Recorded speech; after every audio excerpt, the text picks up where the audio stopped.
Let's jump right into this explainer. We're going to break down the absolute brilliance, the high-speed choreography of a single individual heartbeat.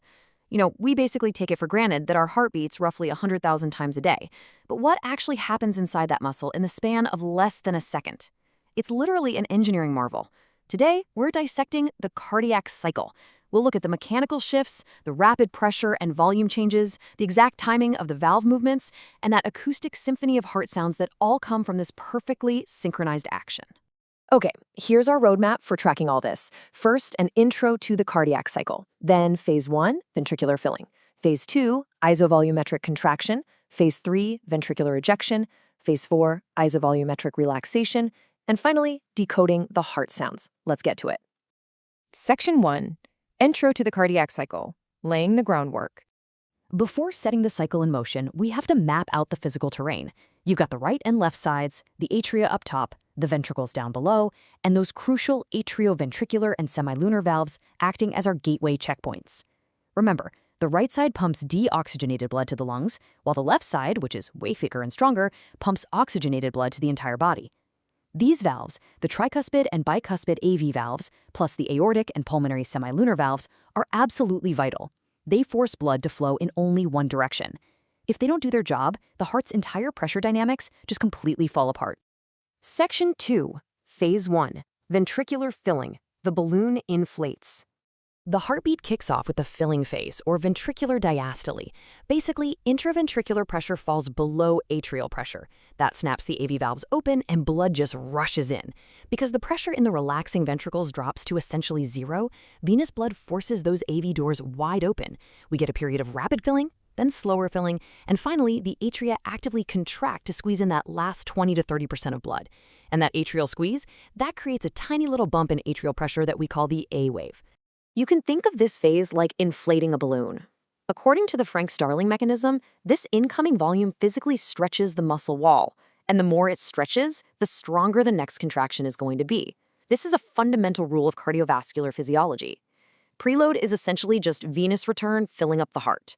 If you're out for a run, your venous return shoots up, the heart fills more, the muscle fibers stretch farther, and it perfectly primes the heart to contract with way more force. It's a seriously exquisite autoregulatory system. So the main takeaway here is that by the very end of this filling phase, the left ventricle hits its max capacity. We call this the end diastolic volume, and it sits right around 120 milliliters. That 120 milliliters is basically our starting fuel gauge before the engine fires. Keep that number in mind because it's the ultimate result of that preload stretch. Section 3, Phase 2, isovolumetric contraction. The squeeze begins. Now the heart transitions from filling to actively squeezing. Systole begins.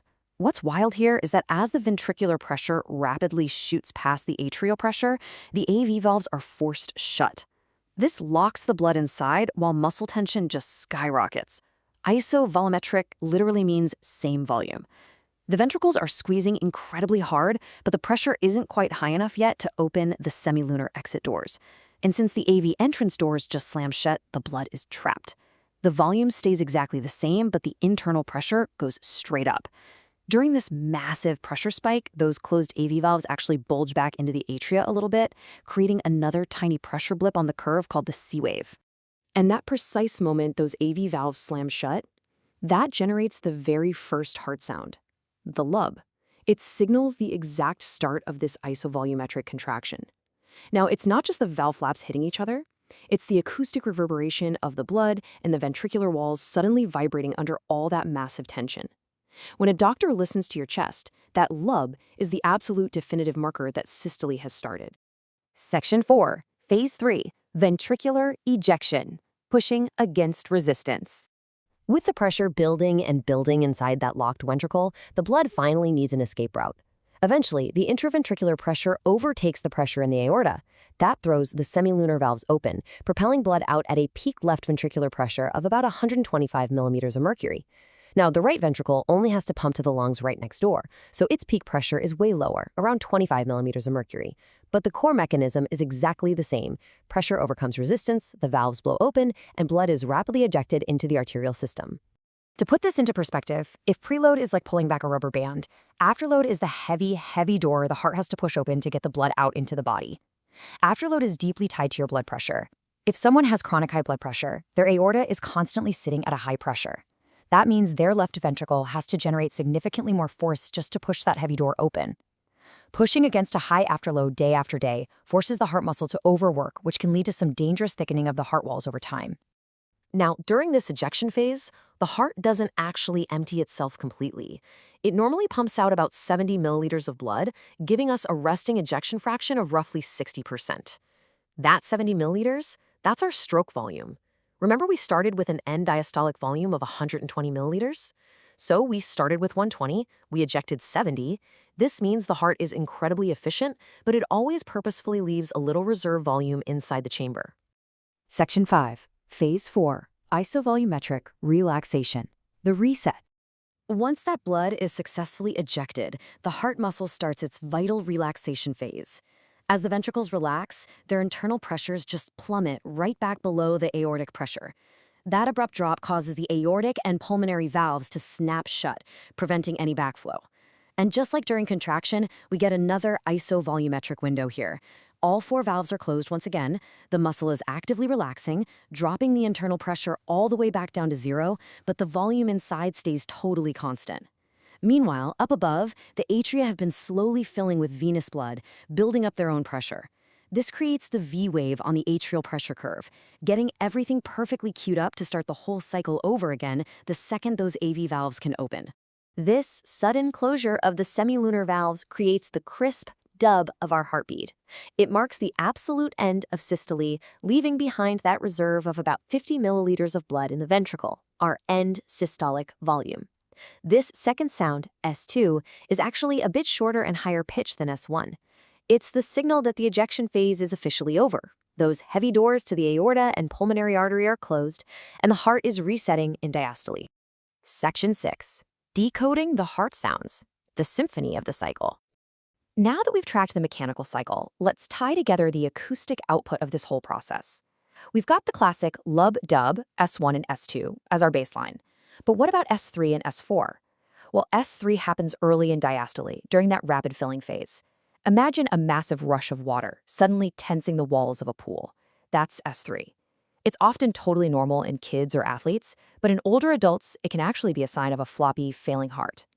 Then there's S4, which happens right at the end of diastole when the atria aggressively squeeze blood into a stiff ventricle.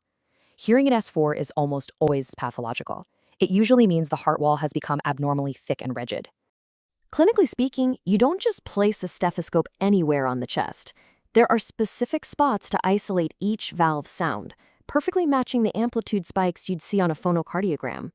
You listen at the second right intercostal space for the aortic valve, the second left for the pulmonary valve, and down near the fifth intercostal space for the tricuspid and mitral valves. By checking these specific acoustic windows, a clinician can instantly tell if a valve is snapping shut cleanly or if there's a murmur. A murmur is basically a sign of turbulent, abnormal blood flow, which usually points to a defective valve. To wrap up this explainer, I want to leave you with this thought.